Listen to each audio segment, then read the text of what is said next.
Tests for aluminium ion.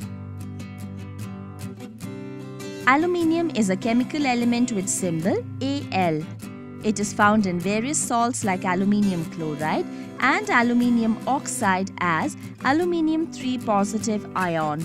In group 3, the aluminium ion is precipitated as its hydroxide by adding ammonium hydroxide to its solution. Our aim here is to test for the presence of aluminium ion in a given salt. First, we look at the preliminary tests of aluminium ion. Dry heating test. Materials required: original salt in a test tube holder and Bunsen burner. Procedure: take a small quantity of salt in a test tube, heat it over the Bunsen burner. A white residue glows on heating, indicating the presence of aluminium ions. Charcoal cavity test. Materials required: mixture of salt and sodium carbonate in a watch glass, charcoal piece, distilled water, spatula, dropper, tongs, blowpipe and Bunsen burner. Procedure: take a mixture of a small quantity of salt and double its quantity of sodium carbonate in a watch glass. Take a charcoal piece with a small cavity in it. Using a spatula, place a small quantity of the mixture in the cavity of the charcoal piece. Using a dropper, add a few drops of distilled water to the mixture to moisten it. Using the tongs, hold the charcoal piece in front of the reducing flame of the Bunsen burner.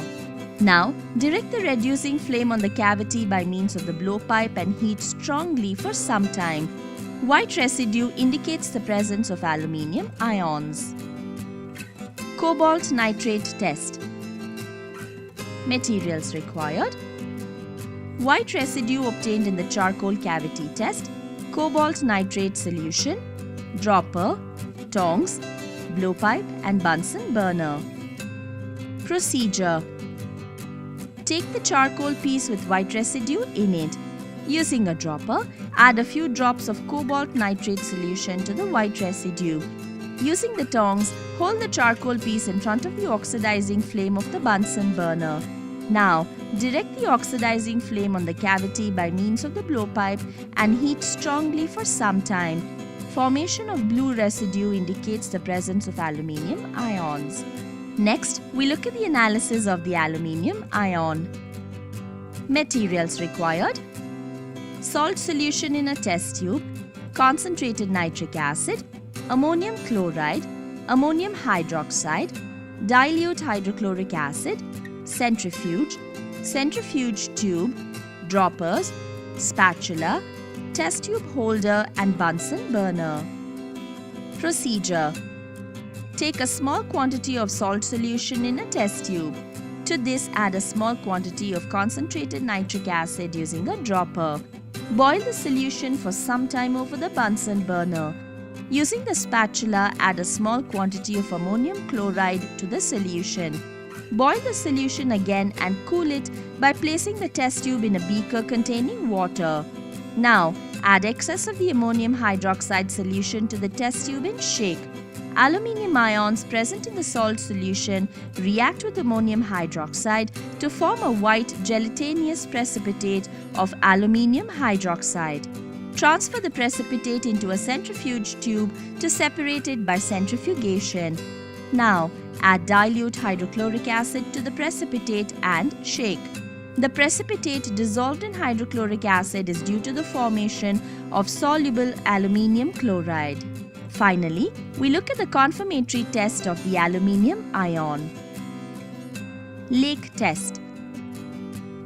Materials required: solution obtained in the group analysis, blue litmus solution, ammonium hydroxide and droppers.